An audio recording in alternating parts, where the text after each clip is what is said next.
What you saw in video, now they are in the form of literature. So, held at the apex and lifted upwards so that the pulmonary vessels, superior vena cava, inferior vena cava, and the ascending aorta can be examined. Okay, the pulmonary artery is palpated and then the vessels are cut open. Pericardium is incised and examined for any blood or fluids. Okay, we have to see whether there is any abnormal collection of fluid in the pericardial space or not. Okay, because in medicine there can be pericardial effusion or and other diagnosis which can lead to death. Okay, so that's how, keeping in mind all the knowledge of all the pathology, that's how we try to find out what is there. So when you open the heart, what we will see? When we will see for the size, the weight of the heart, we'll see for any abnormal thing which are present, like effusion in the pericardial sac, or we'll look for evidence of cardiac arrest. Okay, if it is old arrest which the patient must have had earlier, we will find whitish patches. All these details are in your textbook. In this class, we'll go. Okay, we just I'll try to guide you. After that, you'll find all of them in the textbook below. So see, heart is open in the direction of the blood flow. Okay, so how it is open? How a heart is open? Always open the heart. Okay, in the direction of the blood flow. Means you have to put the probe in the, take a wire or a guiding probe and put it in the heart. Okay, put it in the heart in the direction of the blood flow. And when you cut it laterally. That's how we cut it, so that the heart can be open. Okay, and when it is open, you'll understand the structure. We'll see for so many things. We'll see the muscle wall of the heart, and then we'll see for the valves and any other abnormal, anatomical or pathological developments, whether it is there or not. If it is normal, then it's well and good, it is normal. Okay. So that you can also take enterotome or any, just as how I said, a probe, or you can take an enterotome and insert into the right atrium. Okay, from right atrium to the right ventricle. That's how the blood moves, right? Right ventricle and to the, then you cut it laterally, and we can cut it through the pulmonary. Okay, pulmonary vessel. Then left artery, left ventricle, and then to the ascending aorta. Both the auricular appendages are examined for thrombi. Okay, so this is a common, like, anyway. This is a common diagnosis. You will see for the presence of thrombus. If nothing is there in the wall, and you will see for a thrombus inside. But the thrombus can be a postmortem or an antemortem thrombus. Okay. Heart should eventually be weight and the various measurements of the circumference of the valves or the thickness of the ventricles, etc. taken. Okay. So why we do that? Just to find out if any pathology is there in the heart, whether the heart is responsible for the cause of death. Okay. Next, you of course, that was inside. And what about the coronary arteries? You must have a fair idea about the blood supply of the heart. So we will see for the coronary arteries, and we will look for any clot if it is present. Okay, examine by making serial cross sections. You'll make cross sections to see the antemortem clots. To check for infarction and fibrosis, muscles of the right and left ventricles are incised. So also look for subendocardial hemorrhage. Now, what is subendocardial hemorrhage? You can see your textbook, or you can see for some images on that one from your textbook. They're basically flame shaped confluent patchy hemorrhages. Okay, which may be seen in the left ventricle or on the left side of the inner ventricular septum commonly. Then seen in severe hypotension or intracranial damage, death due to ectopic pregnancies, arsenic poisoning. There are so many causes for subendocardial hemorrhage. Okay, lungs. Then you have seen in the video last time how the lung is, dissected in autopsy. So anterior surface is faced upward. Okay, pulmonary artery is identified and cut as far as possible using small scissors, checking for atherosclerosis, thrombi, and emboli. Okay, so steps are traced via pulmonary vessels, check for thrombi. At hilum, a long bladed knife is placed with the blunt end facing upwards. Pierce into the hilum, and the knife is turned upwards so that the sharp end now faces upwards. Sawing motion, the hilum is cut. Okay, basically, the hilum, when you're cutting the hilum, when you're using the scalpel, the blade should be upwards. Okay, and in fact, if there's a suspicion of where the death could be because of anesthetic agent or any gaseous poison, then before cutting the hilum, first tie the hilum very tightly with some thread, cotton thread, or nylon thread. You can tie it there before cutting, because we don't want the gas to escape. And once the lungs are brought out, you can keep it in a nylon bag so that the gas doesn't escape. And because we have to find out whether the gas is there or not, send it for forensic science laboratory investigation. They'll find out whether any gaseous poison is there or not. Lungs are mounted on the board and held in the left hand. Incision is made from the apex to the base. Okay, hence producing an anteroposterior slice. Cut sections are then examined for consolidation, edema, and other findings. So you see, lungs are mounted on a board and held in the left hand. This is how you will hold. Incision is made from the apex to the base. Okay, incision is made from the apex to the base, and when it is as you are opening, okay, you'll see for whether there is consolidation or not. Okay, how a consolidation will look. It will be a solidified region. Okay, it will look like a liver kind of consistency. Okay, so because you are expecting in the lungs to be a porous organ, right? A lot of you'll see that a lot of holes will be there, because so it is so many bronchioles and SNE and all that are there. But if there is consolidation, that part will be having a liver-like consistency, solidified. Okay. So you look for consolidation. You also look for the edema. If it is edema, so if you touch the lung slightly, a lot of water might be coming out. The lung will be very bulky, so that will suggest that it is the lung is having edema. C for atelectasis. Atelectasis means atelectasis means it is if a bronchus or something is blocked, if the inspired air is not is blocked, then the distant part gets collapsed. That is atelectasis. Then also look for congestion. It will be, you get deep color. Emphysema. Okay, empyema, tardive spots, emboli. Okay, and whether you get pus, if the pus is there, whether the pus foci or the where pus is there, whether it is cheese-like or not. Okay, whether it is having caseous-like consistency or not. If it is caseous-like, that will go in favor of tuberculosis. Neck is very important. Okay, neck decision is very important, especially in hanging. Okay, in strangulation, in all these cases. Okay, where we will, and because in hanging from outside you may not see a ligature mark. Okay, ligature mark, if it is there, well and good. Okay, if it is not there, we have to open up the skin of the neck and go into the deeper tissues. Okay, whether it is strangulation or hanging, how to differentiate? Because in strangulation, because there will be so much of resistance by the victim, so the injury is too much. So when you open the skin, maybe outside you may not see anything, because the perpetrator, the murderer must have used some soft cloth or something soft kind of thing. But when you open the skin, you'll find a lot of hematoma and injuries. Okay, so opening of the neck is very important when you are doing autopsy. Wherever you are, when there is a suspicion of hanging or strangulation, open it for yourself, because you'll be writing the report.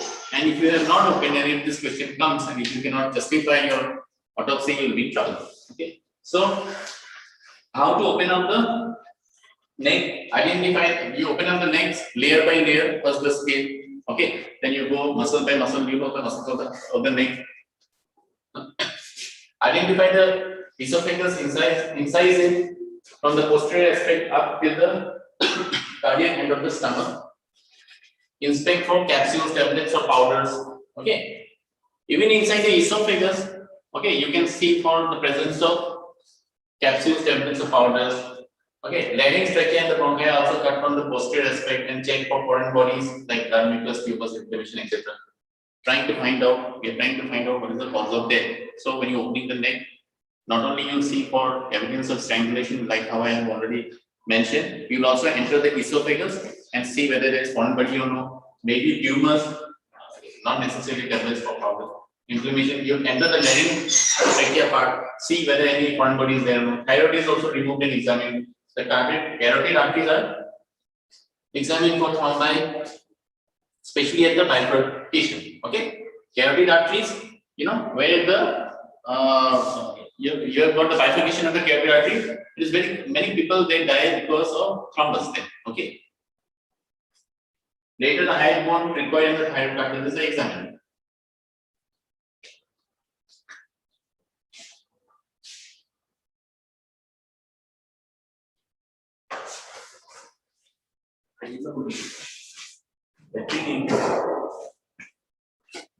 Okay.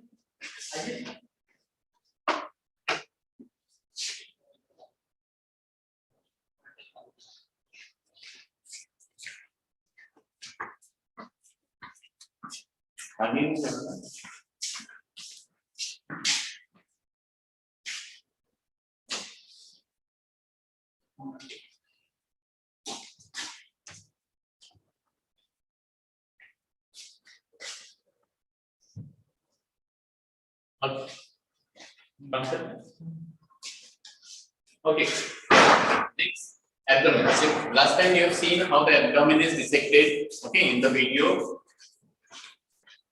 That same thing and little bit is written here, like 5 centimeter above the symphysis pubis, the rectus muscles are divided and a small cut is made. Middle and the index fingers are then inserted and is spread in a V shape. Sharp braided knife is inserted between them and the peritoneum is cut up to the xiphoid process.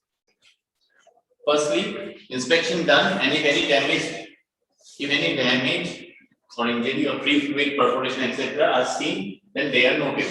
So when we are doing autopsy, we are actually trying to find out anything that is abnormal. Okay, that may be injury, that can be natural pathology. Okay, so you see for natural causes, you also see for unnatural causes. Okay, inspection is done and if damage is found, you note them. Note should also be made about the abnormalities, positions, abdominal organs, adhesions, pathology, injuries, etc. Okay, and regarding stomach, after applying double ligature, the stomach is opened along the greater curvature. First, you have to tie the stomach at both the ends. Okay.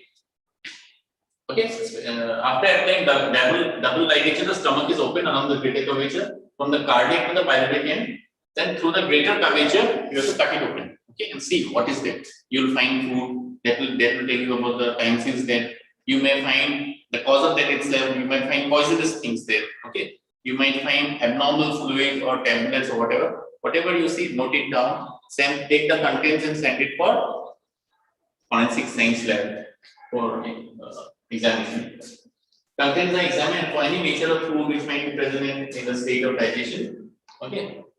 Color, the smell of whatever the content is, see for the state of digestion, whether it is fully digested or you're getting evidence of like this, where the food material in what state it is, like you're finding the rice, the food particles can be seen, or whether it is fully digested. Fully digested will be or mixed up, like mixed up and it will be smooth in consistency. See for the consistency. See for the smell, color, character, presence of foreign bodies, and any other suspicious matter.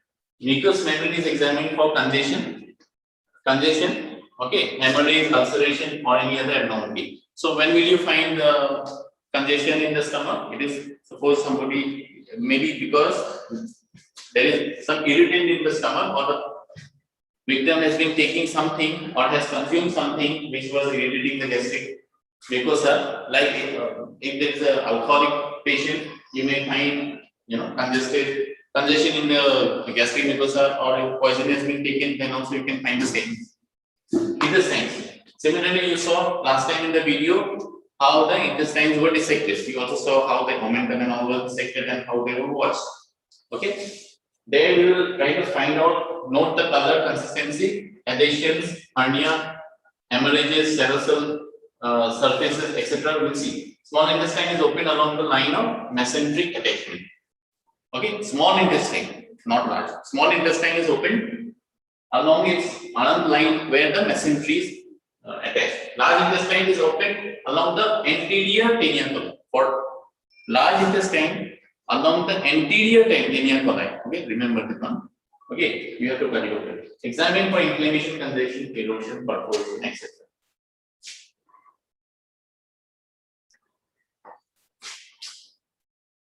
As far as liver is concerned, see for either liver is removed by itself or attached to the stomach and the duodenum. It is examined for its weight, size, consistency, and for the presence of any other pathology. Cut along the long axis into 2 centimeters thick slices. Okay, so when you are examining the liver, see whether there is any pus is there or what, whether there is any injuries there or what. Okay, then you see for other any kind of abnormal texture. Okay, in cirrhosis, for example, they get a gritty sensation. If it is a fatty liver, you'll get a greasy feel of the liver tissue. Then whether you see whether the liver is enlarged or shrunken. Okay, see the weight of the liver. Okay, and see for the color consistency, and also look for the gallbladder. Okay, whether the gallbladder is contracted or dilated. Okay. If it is contracted, that signifies the person had eaten something because of fat content of that gallbladder got contracted, or okay, he's not been eating, the gallbladder will be distended, and there are other pathologies of the gallbladder itself. See for honeycomb appearances in the gallbladder, all those pathology. Must have the idea of pathology. Pathological entities of liver. Next, spleen. It is removed by itself. Size, weight, consistency, capsule conditions, unchanged injuries. Many pathologies noted. This is also section along this long axis with character of the follicles and septa is noted. Okay, so you take out the spleen. There may not be any spleen. Okay, spleen might have been consumed by the body. So if you don't find the spleen in a human being, there is nothing to be alarmed. Investigate whether spleen is not there, whether any operation is for any organ. Okay, whether any operation has taken place and if the spleen is not there, why it has been consumed, you have to find out all that. Pancreas, see, this is how you look. Try to remove the pancreas, see for pathology how it is examined for fat necrosis. Okay. How will you give the cut? Along the long axis, cuts are made at right angles. Okay, right angle, see for fat necrosis. If you cut it open, if you find necrotic material, that is abnormal. The person might have died because of pancreatitis. Okay. Kidneys, size and weights are noted, capsules are excised and examined carefully. Kidney section longitudinally.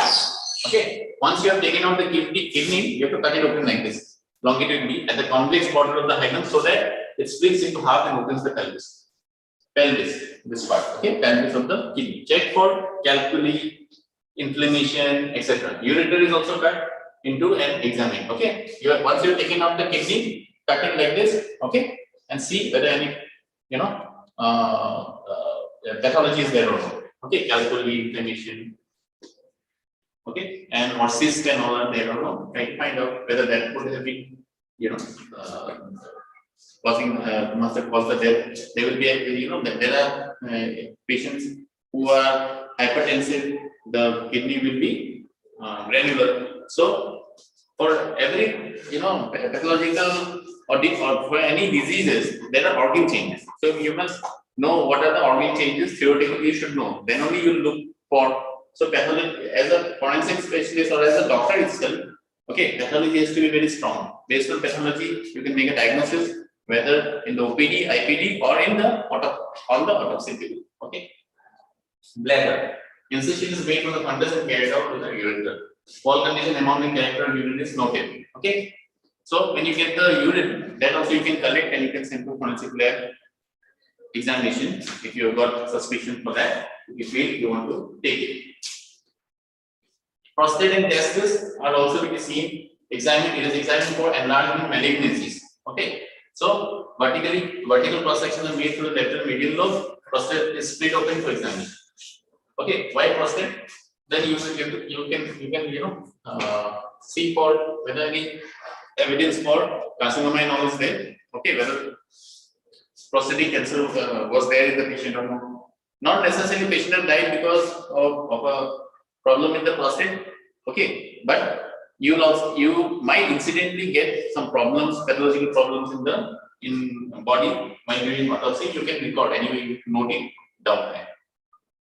Inguinal canal is incised from the parietal aspect and lower the vas deferens is pulled to free it from the internal inguinal ring. The testis is pushed with one hand and pulled out of the scrotum by the other. These are cut longitudinally and checked, finding clotted blood inside the scrotum and in the testis.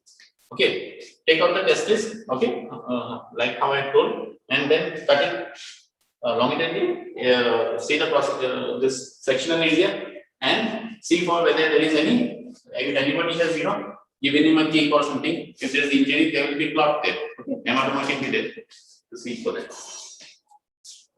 Spinal cord. It is not examined routinely until there is an indication of disease on it. But if it is there, then you have to dissect the spinal cord carefully. Okay, by putting the take the dead body in a prone position, take it out. So this is how the brain and the spinal cord is seen. Next, after completing internal examination, body cavities should be clean. Organs are placed back. Okay, flaps are resutured. Skull is filled with cotton, body is washed with water, dried, covered with clothes, and handed over to the police officials. You have already seen this, okay, in the video, but always hand over the body to police only.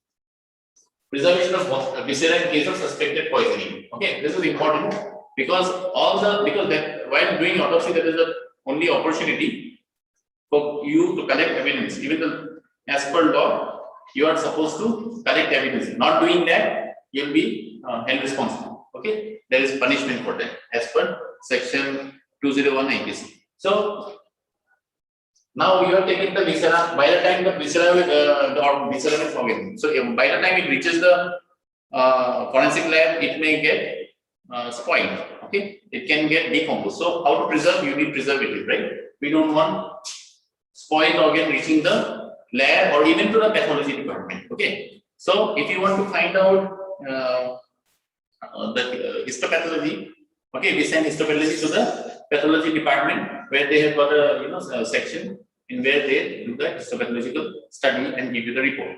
Otherwise, for other for poisoning, etc., we have to send for forensic science lab where they will give you the report. Now, stomach, this is important. Okay, what are the organs you are going to send? Now, such a huge body, you might be confused what to send, right?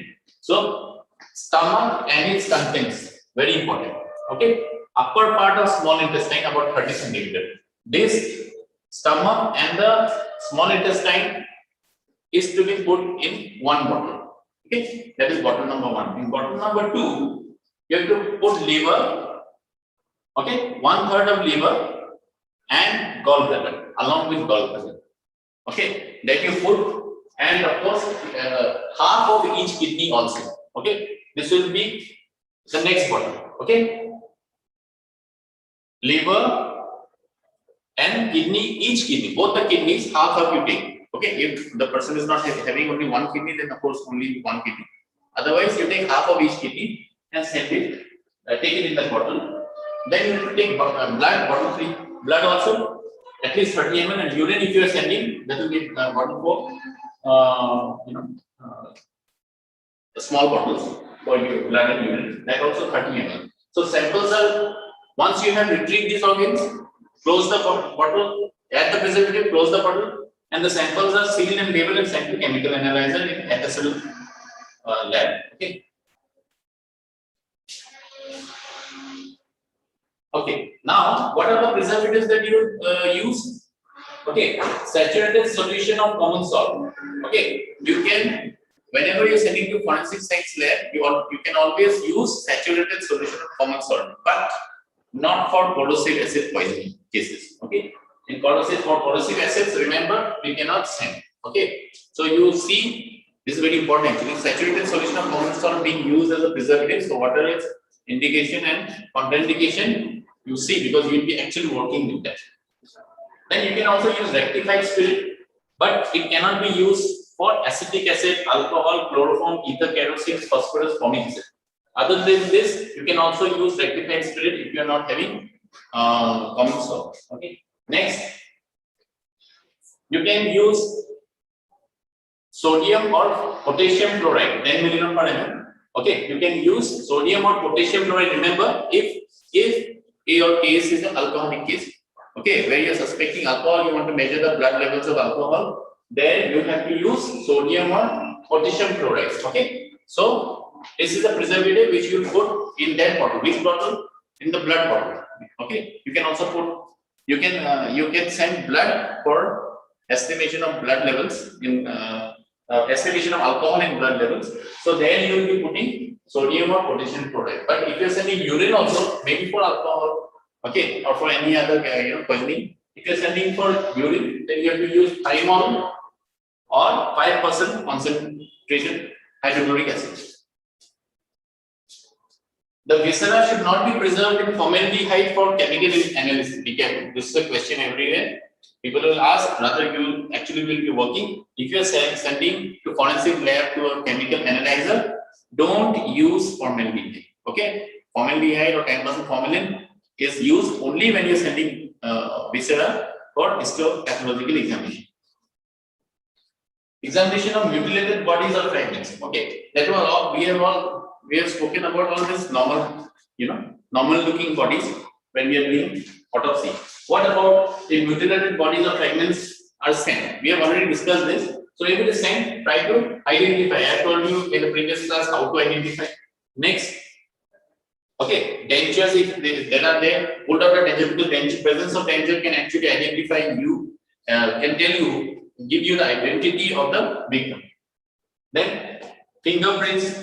If it is, though it is mutilated, but at the hand you have found, try to take a fingerprint. DNA sampling, try to do tattoo marks, see for tattoo marks, conditions of key deformities. All this for establishing the identity, because mutilated body hand may not be there, you are unable to identify. So this is how you have to retrieve, you have to secure information to establish the identity.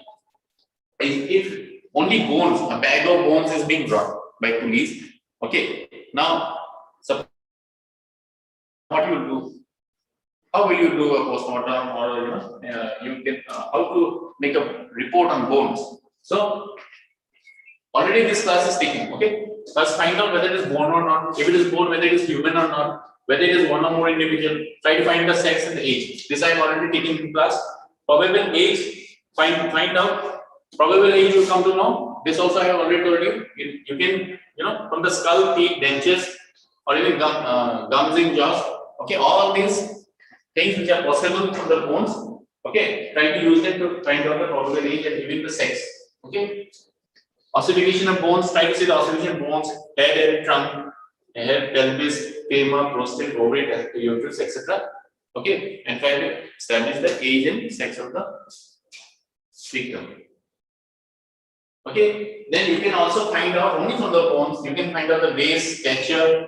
Okay, and you can even try to estimate the injury. Suppose there is a hole in the skull, that will tell you that the person might have died because of gunshots wound. Okay, but the time since then, this also you can make a fair estimation. I told you how to estimate time since death from bones in the previous class. Okay, by seeing the quality of bone, whether it is wet or dry. Okay, then and the contents of the bone, nitrogen content, etc. I've already told you whether the tendons and all are attached to it. If it is attached, then how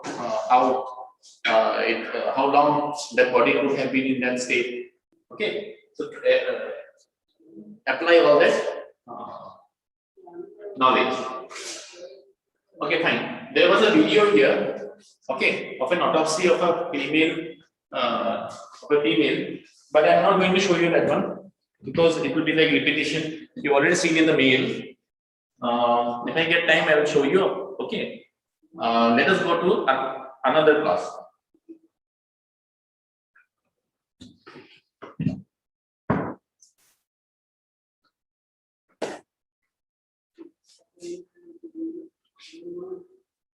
बोला तो Sandeep sir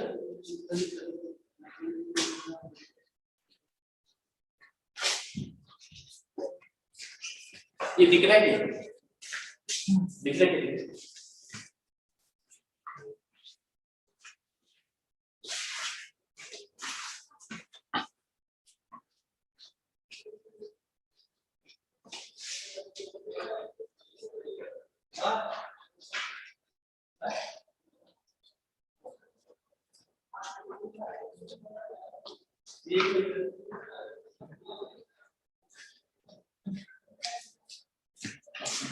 नहीं देख रहा करो ना क्या नहीं वो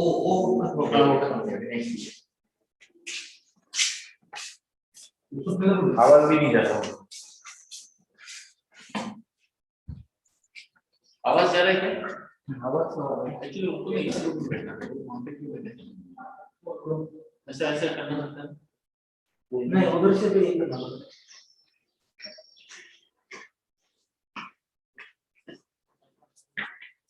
इसको चलो मगाची जी ही झाली ही दुसऱ्याचा स्लाइड लावणार आहे चलते का बेटा ये जो पण करायचं झूम पण करायचं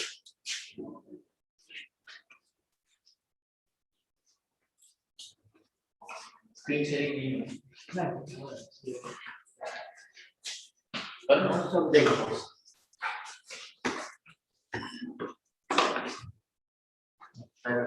स्टॉप से निकाल दूसरा प्रिंसिपल लावतो बरोबर आपण करायचं आता आपल्याला शेअरिंग करायचं हे शेअर करायचं क्रेसी बरोबर आहे सर हाँ हो गया आवाज आ रही है? हां अरे sir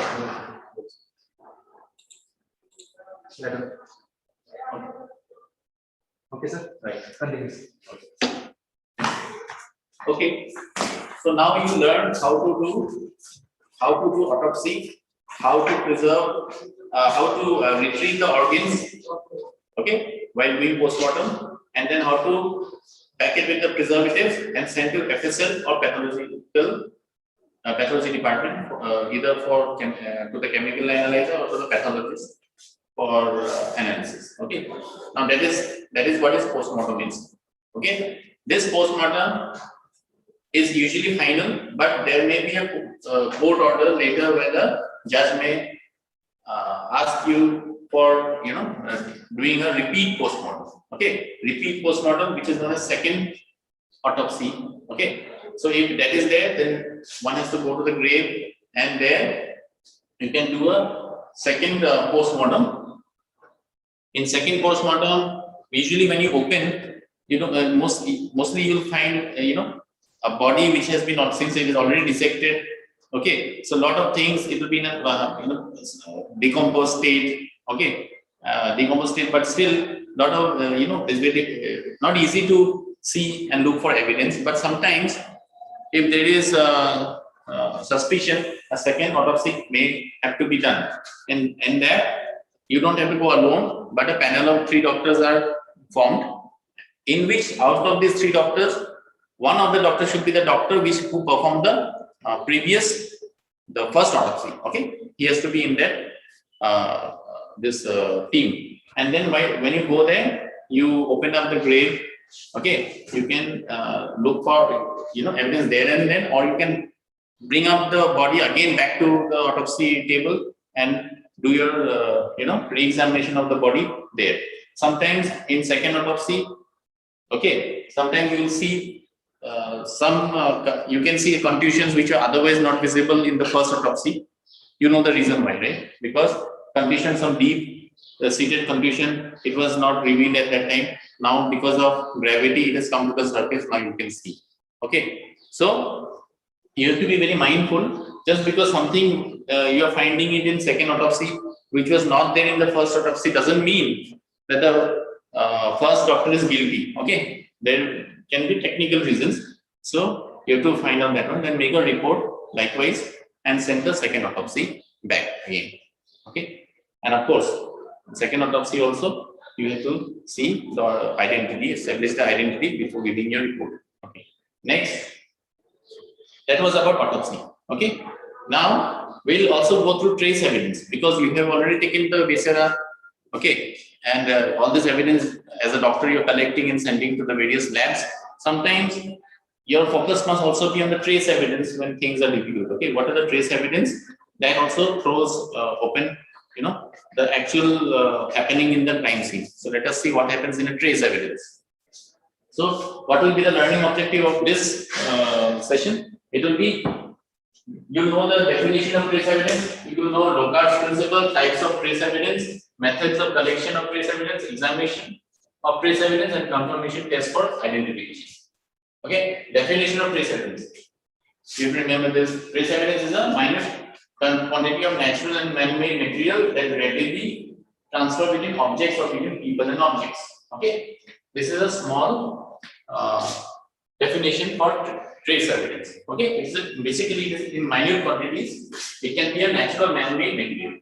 Okay, which are transferred between objects or between people and objects. Okay, what is Locard's principle? When two objects come in contact with each other, there is always a transfer of material from one object to the other. This is Locard principle. Based on Locard principles, we do fingerprinting, or not fingerprinting. We get the fingerprints in the crime scene. Okay, because the perpetrator of the crime, he has left the fingerprints at the crime scene. Okay, why it happened? Why those evidence were left there? Because of on the basis of Locard's principle.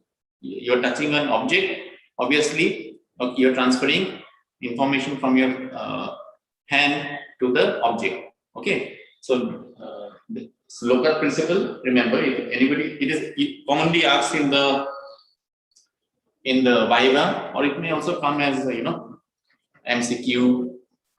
So just remember that. Next, types of trace evidence. What are the types of trace evidence? Trace evidence you are doing now, you don't know what could be trace evidence. Okay. So to find out the different types of trace evidence, here is a small list. Just see for once or twice, you'll remember. Blood and blood stains, semen stains, saliva, hair and fibers, paint, glass, soil, dust. Okay. Paint, glass, soil, dust. All these small things. Okay, which are left in the crime scene. These small things, okay, can be these are considered as trace evidence. Okay. Now you have trace evidence in a crime scene. You can see for yourself. You got blood stains, or you might have got semen stains, or maybe some whitish kind of stains on the dress of a girl, and you can suspect that it could be semen. So there is an opportunity to collect the evidence because it could link to the perpetrator of the crime. So try to secure that evidence, or you may get saliva, hair and fibers. Okay, all this, paint, glass, soil, dust, and many more are there. But these are the important ones. If you find them, these are the trace evidence. Now you have to collect them. Okay, how will you collect? You can collect by using vacuum. Just something is there. If it can be sucked through sucked through the vacuum, take it, preserve it, send. Then you can lift it with tape lifts also. Okay. For example, on the body you have found. Suppose somebody tried to kill someone by throttling. Now fingerprints will be there on the neck. Okay. Now how to take the fingerprint out? You have to put sellotape on the neck, and when you take it out, you may bring the fingerprint on the sellotape. Okay, which you can send for studies. Or tape lifts you can do for so many things. Some kissing marks. Okay, if it is on the body, how to lift it? You can use transparent tapes. You can just put it and it will get lifted to the tape, and it can be studied for the pattern of the lips. Okay, that is lip print. Next, you can simply do a pick it, or you can do combing.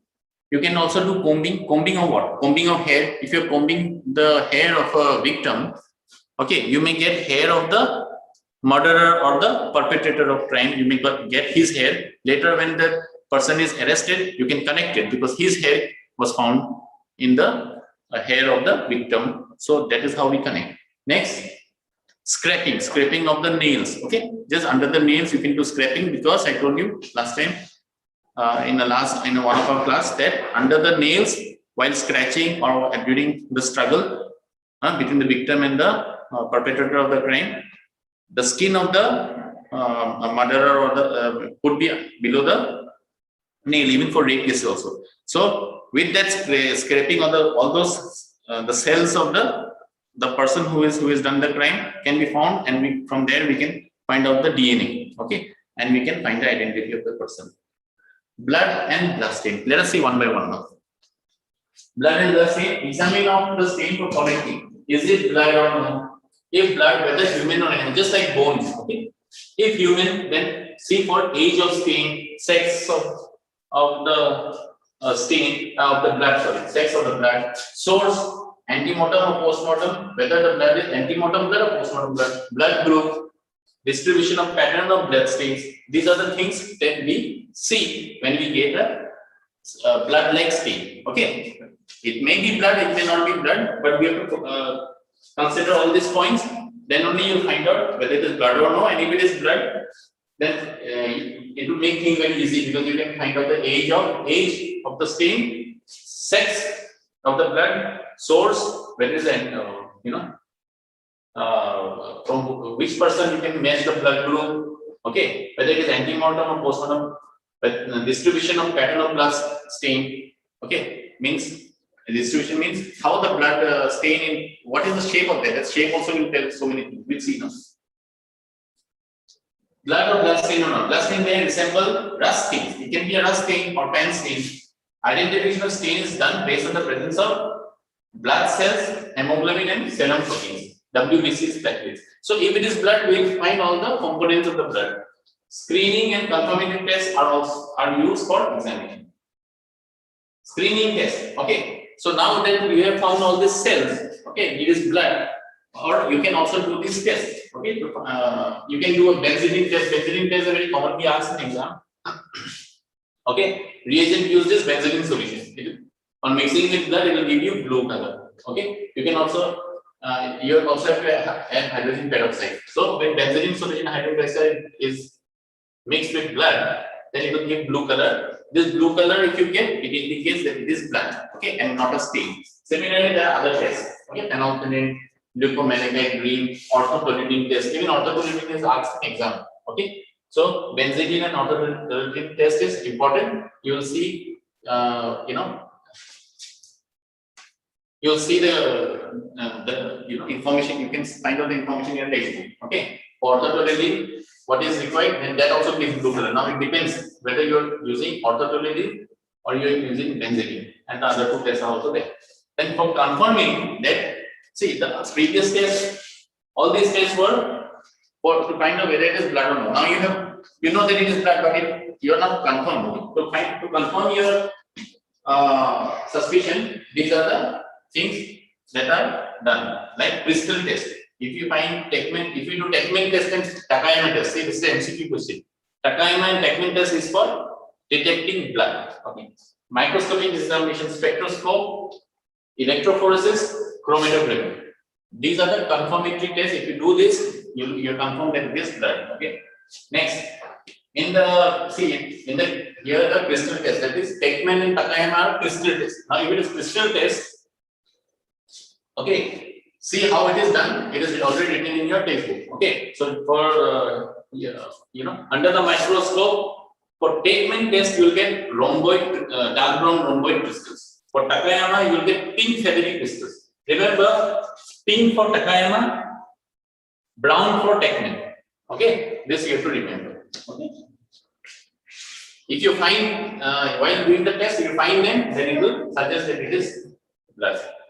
Microscopic examination. In microscopic examination, you have to do the smear with Leishman stain. Okay, presence of intact red cells. See whether you can see RBC or not. If RBC is there, that means it is blood.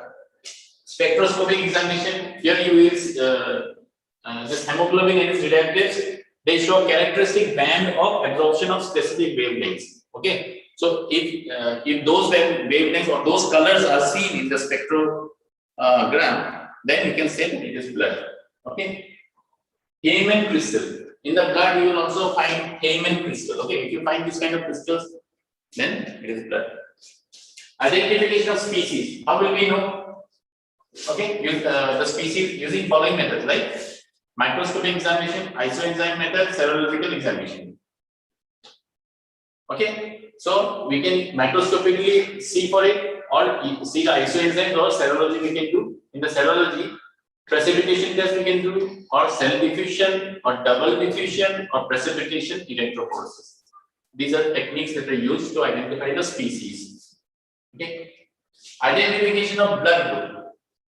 Okay. Now you came to know about the species. It is human, Homo sapiens. It is human being. Now try to find out the blood group, because if you come to know the blood group, you can also see the blood group of the perpetrator of the crime, whether it is matching or not.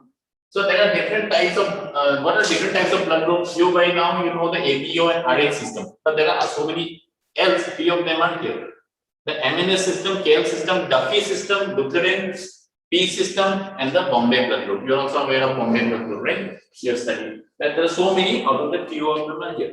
Then methods used for blood group identification. Then there are some lab methods like absorption methods and agglutination methods. Okay, absorption elution method, absorption inhibition method, and then mixed agglutination test, and there are so many others also. Okay, so just remember, in the lab, absorption and agglutination methods are used. Okay, basically antigen antibody. Okay, antigen antibody methods are used, okay, to find out age of blood stain. Age of blood stain can be estimated by, how will you find the age of the blood stain? Blood is there, stain is there, you found out it is blood, okay, found out the blood group, everything. But that blood stain has been there in the cloth or on the body since when? How to find out? Changing color. So fresh stains appear red and sticky, old stains appear brown. Very simple. Okay, you have seen on whenever you might have got injured, you have seen initially the blood is red, later it becomes brown. Color changes measured on calorimeter or spectrophotometer. You can even see for the color change and measure it by using colorimeter or spectrophotometer. Okay. Immune electrophoresis, gradual disappearance of beta globulin, gamma globulin will increase in age. So you know that in the blood there are beta globulin and gamma globulin. Okay, they disappear as time elapses. Okay, so by doing immune electrophoresis, you can find out the age of the stain or the age of the blood stain. Determination of sex. Now, how to find the sex? To find the sex, use Leishman stain blood film and see for Davidson body. Last time I already told you. Okay, Davidson body. Where will you see? Obviously in the WBC. Okay, the Y chromosome. Try to see. Okay, through fluorescent microscopy. Okay, Y chromosome through fluorescent microscopy. Then you can do DNA analysis that will tell you so much of information, including sex. Source of blood. Okay, now blood is there. You know it's a human being.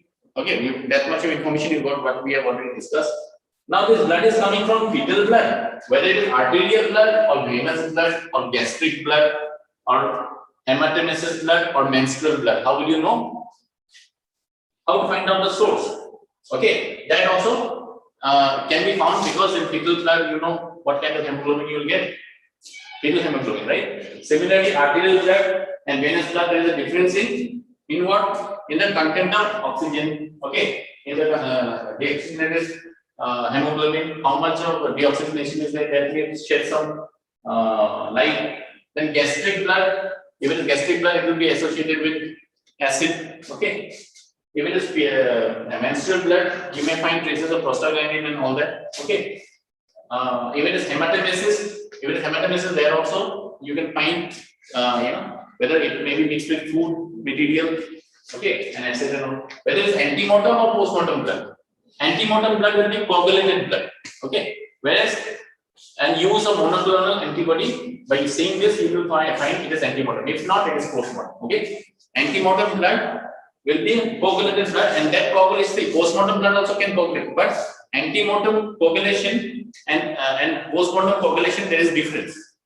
Okay, what is the difference? You see again a textbook, there is a box where the difference between antemortem and postmortem blood is there. Okay, difference between antemortem and postmortem blood. Okay,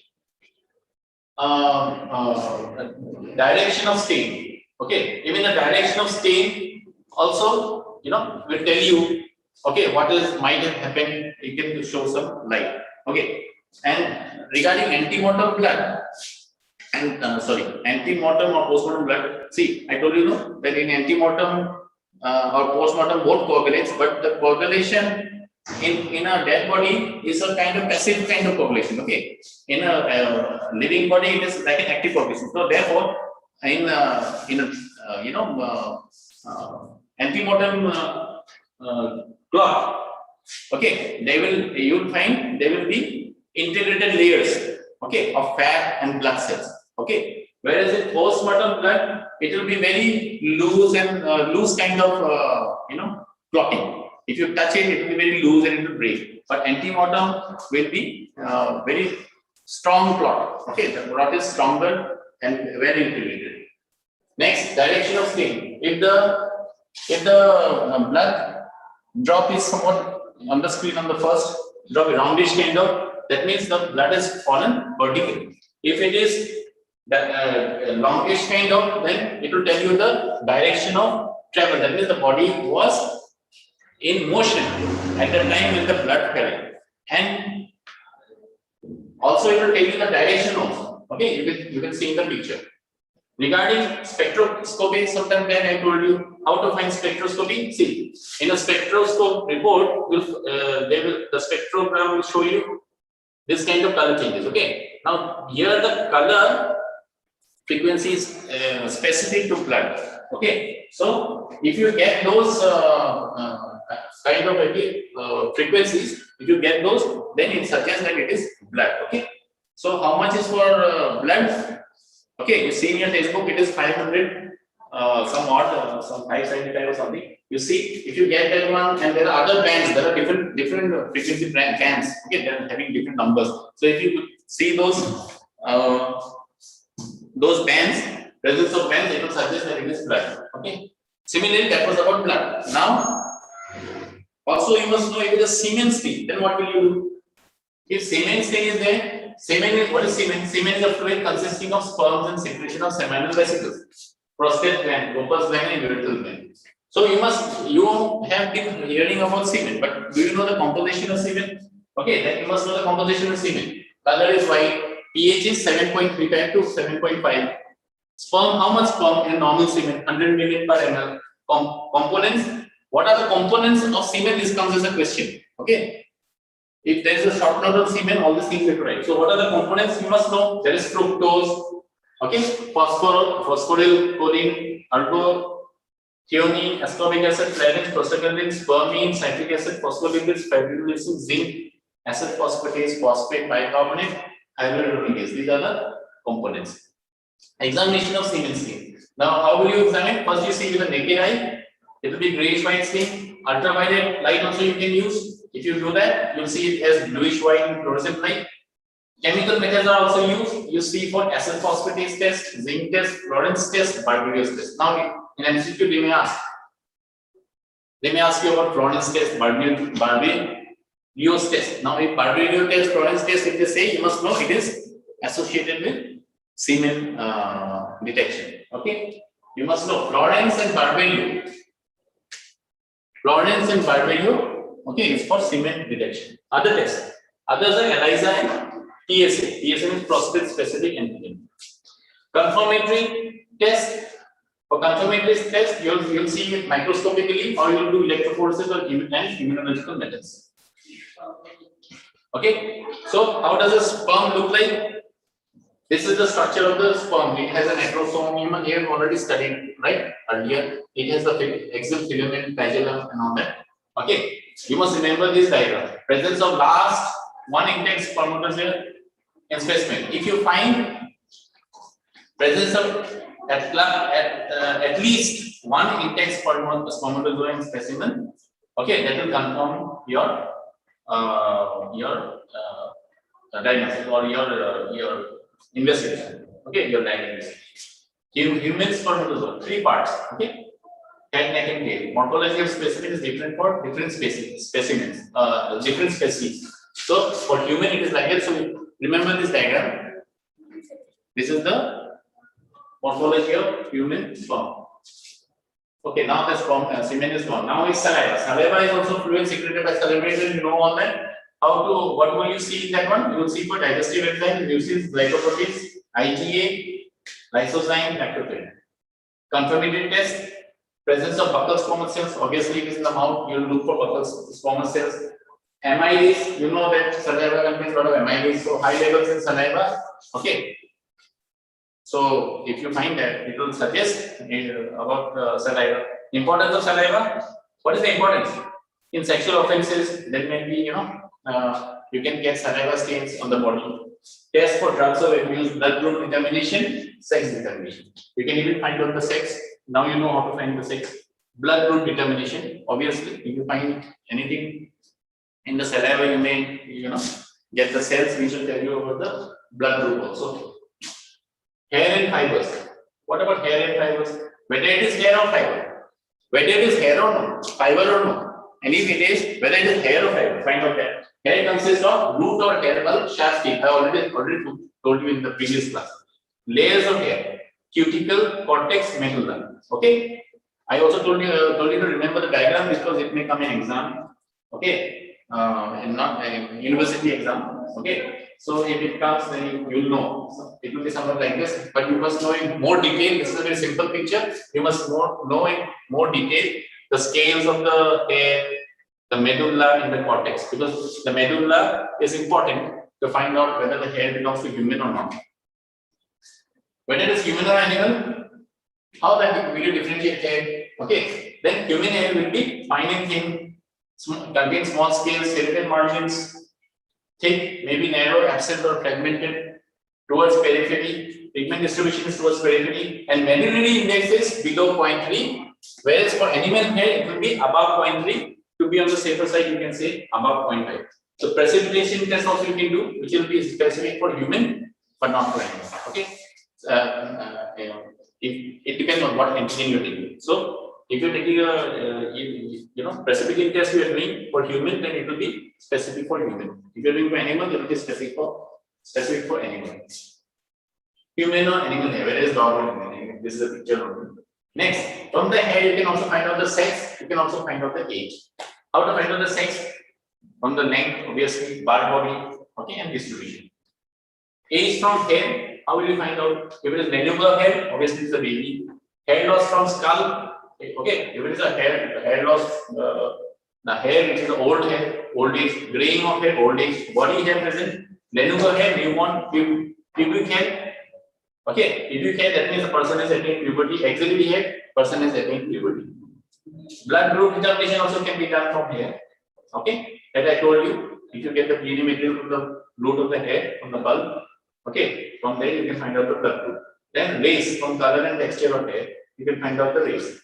Hair and poisoning. In poisoning cases, chemical analysis can reveal poisoning from hair. Hair and dyeing, color and texture change. Okay, because of dyeing, you can find out. You may say that hair belongs to a girl or boy. Okay. Next, injury from hair. Even if you see the cut end of a hair, that will tell you whether it is a blunt force injury, because if it is blunt force, there will be flattening and splitting of the hair at the end. If it is sharp weapon, it will be clean cut. Burns and firearms, it will be singed hair. If it is a burnt hair, it is known as singeing of hair. Okay? Morphology of fibers.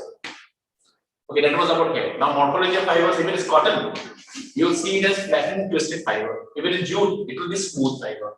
Okay, cotton is twisted fiber, jute is smooth fiber. Silk will be without cells, long threads without cells. Wool will be flattened cells. Wool is flattened cells. Silk is without cells. Okay, fiber forensics. So if you go in a net or you see in your textbooks, you'll find the different types of the photographs of different fibers, whether it is wool, cotton, camel hair, acrylic, okay, and all that thing. You can see you can appreciate the images. Fine, thank you so much. With this, you also finished trace evidence also. Okay. So with this, you have finished the autopsy part. Okay, and you have finished the trace evidence. Now you know how to do this. Right. Thank you so much for taking. So yeah,